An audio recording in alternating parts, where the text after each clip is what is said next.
साहब और समर्थक हैं श्रीमती किरण बारमे और भाई प्रशांत कोड़ापी जी और सब कोई को जिंदाबाद जिंदाबाद डॉक्टर रमन सिंह जिंदाबाद जिंदाबाद जिंदाबाद भाजपा जिंदाबाद जिंदाबाद जिंदाबाद किरण वैष्णव जिंदाबाद जिंदाबाद। अरे यार पूरा तो बाहर क्यों खड़े हो?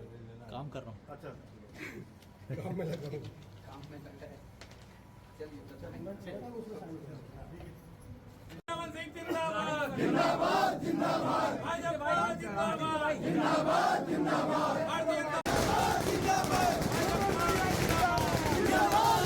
जिंदाबाद जिंदाबाद डॉक्टर रमन सिंह जिंदाबाद जिंदाबाद जिंदाबाद डॉक्टर रमन सिंह जिंदाबाद जिंदाबाद जिंदाबाद भाजपा जिंदाबाद जिंदाबाद जिंदाबाद भाजपा जिंदाबाद जिंदाबाद जिंदाबाद भाजपा जिंदाबाद जिंदाबाद जिंदाबाद। इसे पकड़ते हो ना आदमी डर रहा है।